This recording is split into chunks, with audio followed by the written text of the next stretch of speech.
Hello, welcome to Miss Rose's Story Time.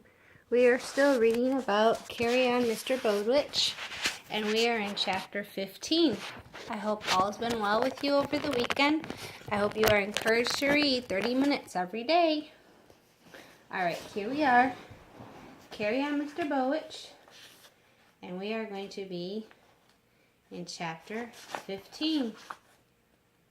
And it's titled Sail Ho! Alright. That night, as their boat took Nate and Captain Price across Financial Bay to the estuary, Nate was still thinking about the legend of Machio. Maybe he decided before they weighed anchor, he'd write a letter to Elizabeth. There were several things he could tell her about Lisbon, about the women who sold the fish, and about the legend of Machino. Or perhaps he'd keep that to tell her when he saw her. Perhaps he'd tell her about that, and then... They boarded the estuary. At the first glimpse of Colin's face, Nate knew something was wrong. Even before Colin spoke, Nate guessed that Lem was still in trouble again. Nate had guessed right. For the third time, Lem Harvey was in the brig. "That's the end of it," Price roared. "Hereafter, someone else will drill the men at the guns." He strode below. Colin shook his head. "Now we will have trouble with Lem. Oh, for a good rousing battle with the privateer, or better yet, a running fight all the way to the Cape. That would keep Lem out of trouble." "What's the matter with Lem anyhow?" Nate asked. Colin shrugged. "Lem was just born that way, born to fight. When he can't fight in a good cause, he just fights anyhow. There's no way to stop him. I could spread eagle him and give him 3 dozen lashes. He'd just swagger about his work with his back running blood." Nate's stomach churned. There ought to be some other way. Collins raked him with a disgusted glance. "There isn't. Lem Harvey's born in trouble. He did pretty well while he was drilling the men. That let him work off part of his meanness. Now, heaven help us." The end of May, they stood out from Madria and headed south. Tom Owens took over drilling the men. Lem glowered and muttered under his breath. His sullenness seemed to hang over the whole crew. Nothing a man could put his finger on, but everything took twice as long as it should. It was almost a relief one day when a sudden squall hit them and they had the men fighting like demons to reef sails before the mast snapped. Something to struggle against seemed to clear the air. Was there no other way? Nate wondered. To keep the crew in better frame of mind, that evening after the storm, Nate went to the foresail. The men hadn't dried out yet from the squall. Oilskins and jerseys hung everywhere. The stench of sweat and tar slapped Nate in the face as he entered the foresail. A man who was walking stopped in mid-sentence, eyes turned a sullen state towards Nate. Nate said, "Is there any man here who'd like to be master of a ship someday? Would you?" From his mighty 6'3" Lem Harvey looked down at Nate. When he spoke, his words were respectful, but there was the undercurrent of a sneer in his voice. "Who wouldn't, sir?" "But what chance have we got, sir?" "The same chance I had," Nate barked. "In case you want to know, I stopped school when I was 10. I've been sailing by Ashbury's ever since. What I've learned, I've picked up here and there in my spare time. Now, between here and Manila, we're going to have some spare time. Does anyone want to learn some navigation? Tom Owens reached a callous hand and almost broke Nate's fingers with his grip. "We're with you," he said. "If you can get any navigation in our heads, good for you, sir." He looked around him, and if any man don't learn what he can learn, Lem Harvey stirred. Tom Owens stopped, then went on lamely. He ought to be ashamed of himself. Lem glowered. "You talking to me?" Tom hesitated. He was a big fellow, but Lem towered over him. Tom mustered a grin. "I'm just talking for myself, Lem." Lem stepped closer and stood nose to nose with Tom. "Just talking for yourself, eh? See that you remember that." Nate said, "We'll begin tomorrow. Good night." He returned to the deck and walked slowly aft. What had he done? Made more trouble? Well, whatever happened, he had started it, and he'd have to see it through. Next day at 4 bells of the dog watch, when the men gathered, Lem was not there. Nate thought to himself, maybe he'll come around. He began. "Celestial navigation, or sailing by the sky, is what we'll talk about first. All of you know how when we're close to shore, we figure our positions in landmarks.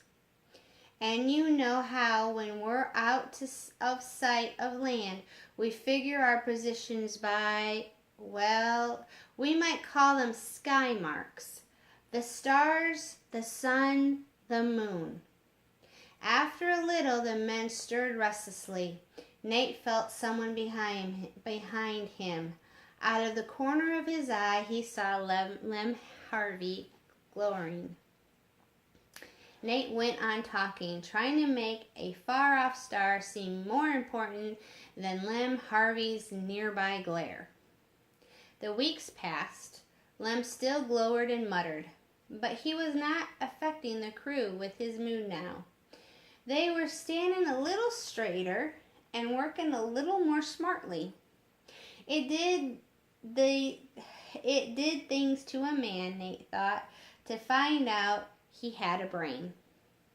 Near the end of July, the Astray reached the Cape. Johnny shivered. "Brr, mighty funny weather for July," Nate said. "It's winter at the Cape."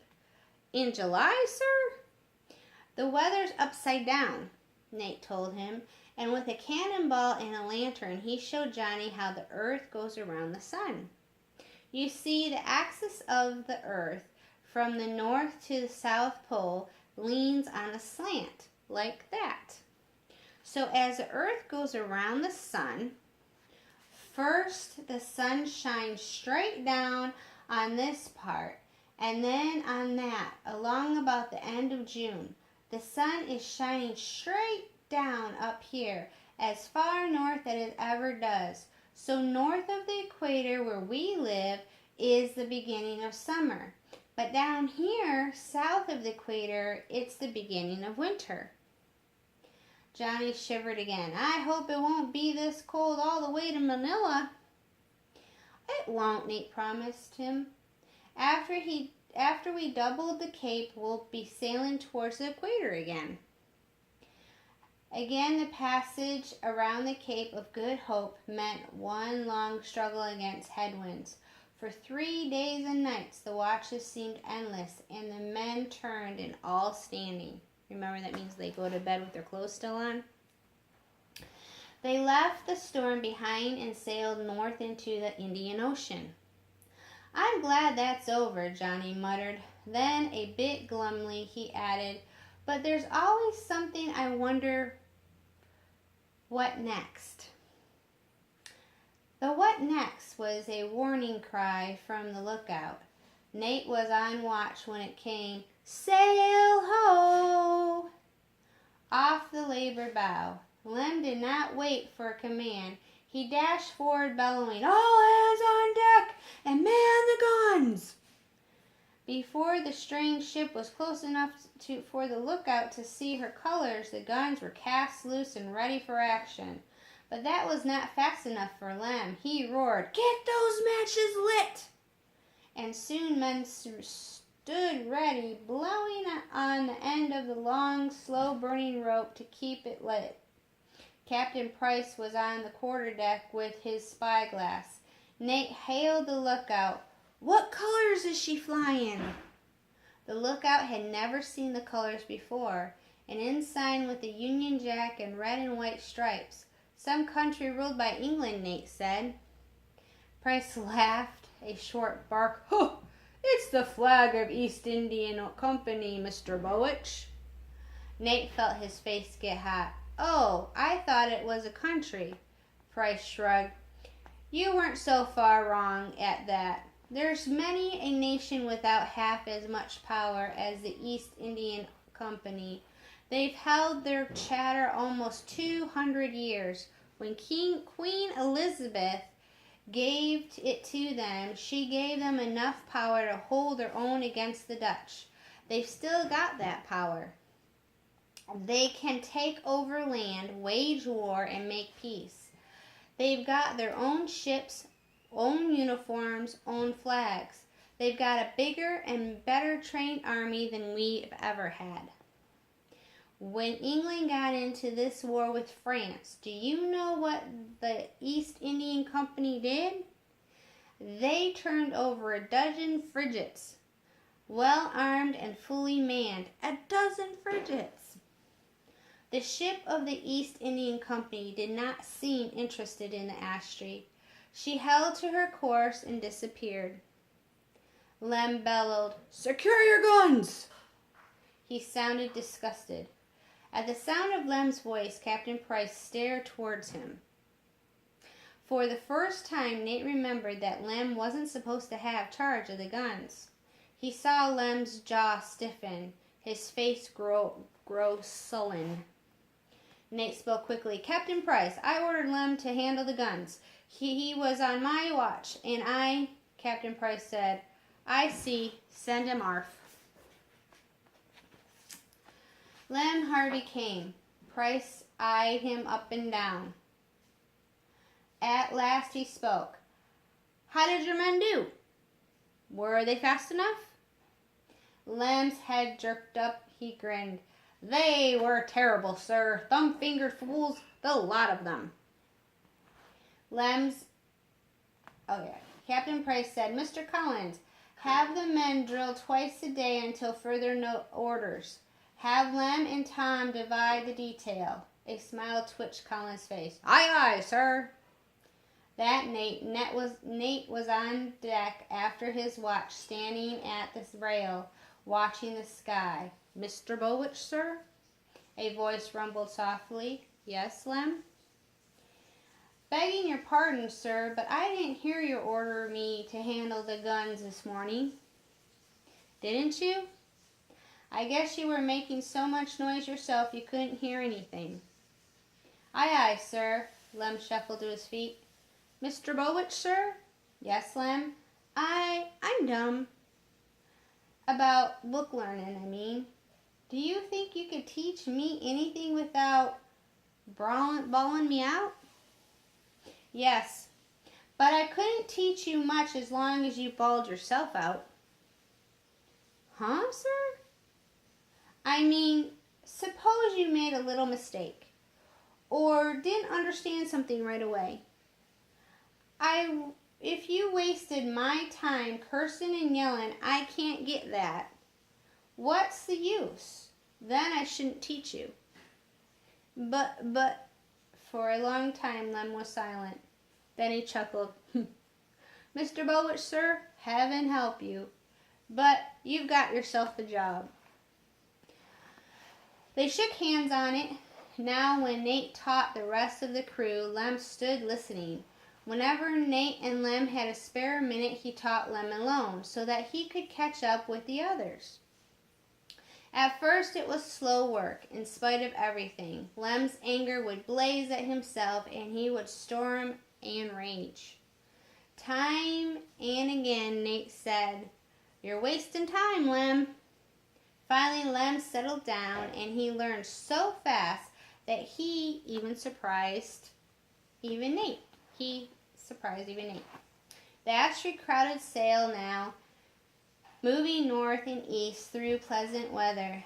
Then, so suddenly that it seemed to come between one watch and the next, the steamy heat of the tropics descended, the rigging went slack, tar melted and dripped, the wind died to fitful breezes.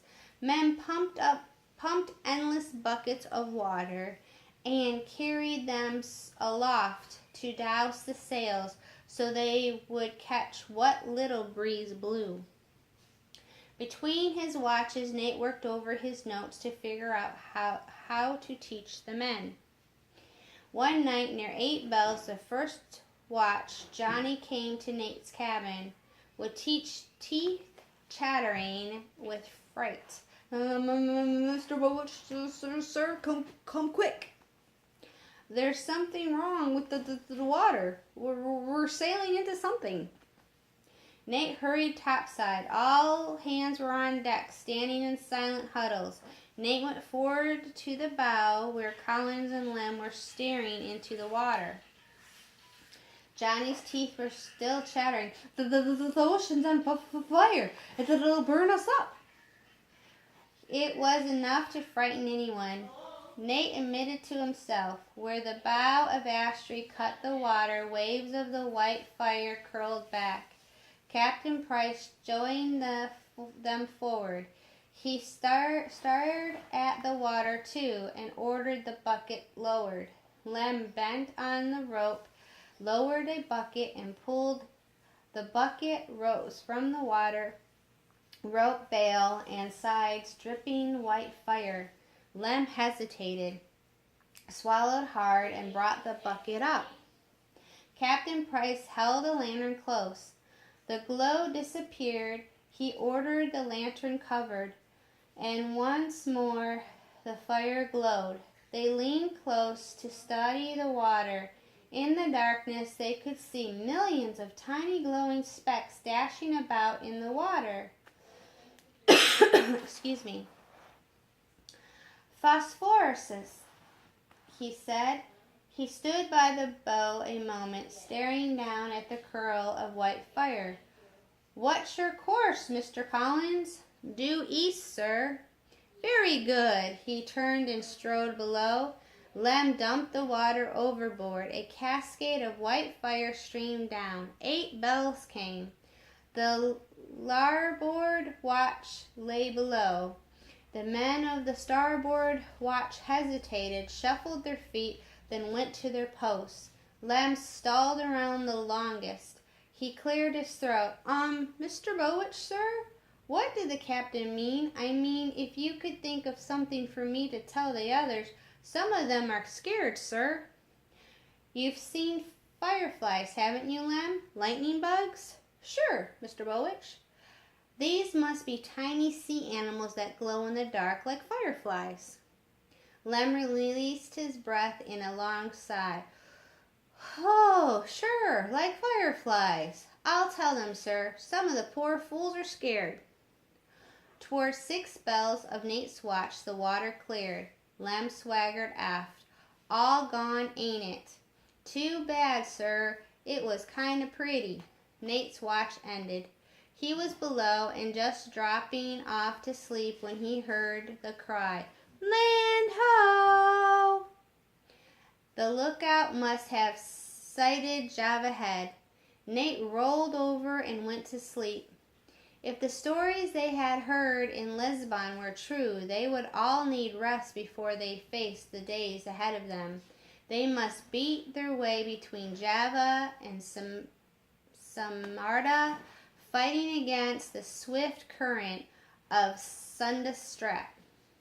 The next day they stood off Java Head, waiting for a wind to favor them. Captain Price was on deck, staring east toward Sunda Strait. Johnny said, "Mr. Bowditch, sir, how do you sail against the current like that? Like they say in the Suda Strat, a simple matter of mathematics, Johnny. If the current against you is following at, say, 10 knots an hour, you have to be making at least 11 knots to move against it. Captain Price humped. Humph! A problem in navigation, Mr. Bowditch, and not so simple. We've got to tack offshore where the wind can reach us. We'll be feeling our way with our head, and we'll be fighting an uphill sea every mile of sudden strat. The wind veered, freshened, and blew briskly, with every sail spread and bellying taut.